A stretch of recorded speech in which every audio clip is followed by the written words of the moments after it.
I could hardly breathe. Gulping for air, I started crying and yelling at him. "What do you mean? What are you saying? Why did you lie to me?" I was furious and getting more so by the second. He just stood there saying over and over again, "I'm sorry. I am so sorry. I was trying to protect you and Chelsea." I couldn't believe what I was hearing.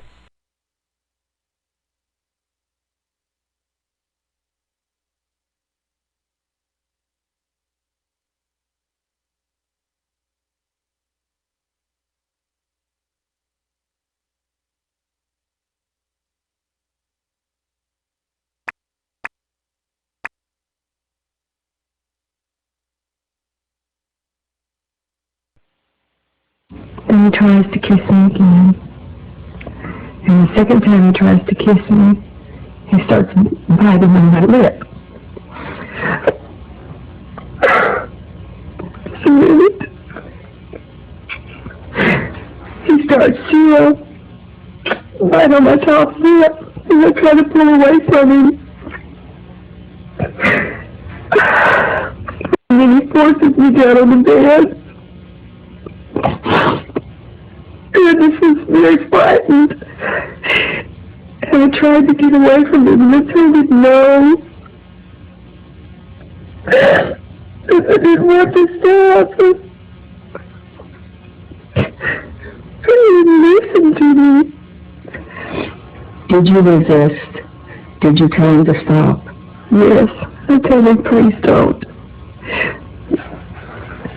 He was such a different person at that moment. He was just a vicious, awful person.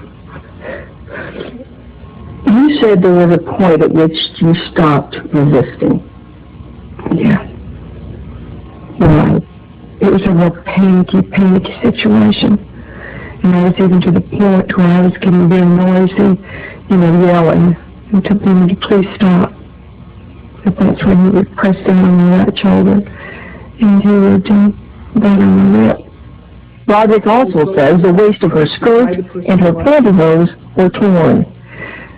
When everything was over with, he got up and straightened himself, and I was crying at the moment.